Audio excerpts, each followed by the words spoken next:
आहट। रात के सन्नाटे में जब सब सो रहे होते हैं, तब किसी के ठीक आपके पीछे चलने की आवाज। ये कहानी है रामगढ़ गांव की, जहां रात के 2 बजे के बाद कोई अपने घर से बाहर नहीं निकलता। और आज ये कहानी सुनते सुनते आपको भी लगेगा कि कहीं आपके पीछे भी कोई है। रामगढ़ के बाहर जंगल के किनारे एक पुरानी हवेली थी। कहते हैं 100 साल पहले वहां ठाकुर साहब की नौकरानी रहती थी, गंगा।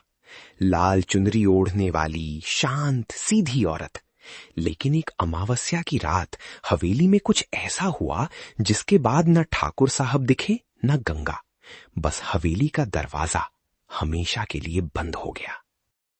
गांव वाले कहते हैं हर अमावस्या की रात उस हवेली की सीढ़ियों पर आहट सुनाई देती है, ठक ठक ठक, जैसे कोई नंगे पैरों से उतर रहा हो। और जो उस आहट को सुनकर बाहर झांकता है, उसकी जिंदगी की आखिरी रात वही अमावस्या होती है। शहर से आए पत्रकार विक्रम को इन बातों पर यकीन नहीं था। अंधविश्वास है बस, वो सोचता था। अमावस्या की रात वो कैमरा और टॉर्च लेकर हवेली पहुंच गया। गांव वालों ने रोका। बूढ़ी दादी ने उसका हाथ पकड़कर कहा, बेटा, आहट सुनाई दे तो पीछे मत मुड़ना। विक्रम हंस दिया और अंदर चला गया। अंदर धूल की मोटी परत थी, जैसे सालों से कोई सांस भी ना लिया हो। टॉर्च की रोशनी में दीवारों पर लंबे साए नाच रहे थे। तभी ऊपर की मंजिल से छम छम पायल की आवाज। विक्रम का कैमरा कांपने लगा। उसने सीढ़ियां चढ़नी शुरू की। हर कदम के साथ आहट और करीब आती जाती। ठक ठक ठक। ऊपर वाले कमरे का दरवाजा आधा खुला था। अंदर मोमबत्ती की टिमटिमाती लौ में एक औरत पीठ की ओर बैठी थी, लाल चुनरी ओढ़े। विक्रम के गले से आवाज नहीं निकली। तभी बिना पीछे मुड़े उस औरत ने कहा, इतने सालों बाद कोई मुझसे मिलने आया।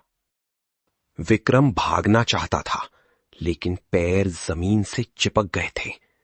औरत धीरे धीरे उठी और जो चेहरा उसने घुमाया वो इंसान का नहीं था।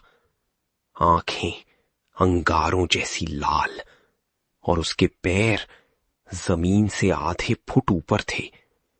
पायल बज रही थी बिना किसी के छुए, छम छम। अगली सुबह गांव वालों ने हवेली के बाहर विक्रम का कैमरा पड़ा पाया। मेमोरी कार्ड में सिर्फ एक ही तस्वीर थी, सीढ़ियां, और सीढ़ियों पर उतरते हुए नंगे धूल भरे पैरों के निशान जो कैमरे की ओर आ रहे थे।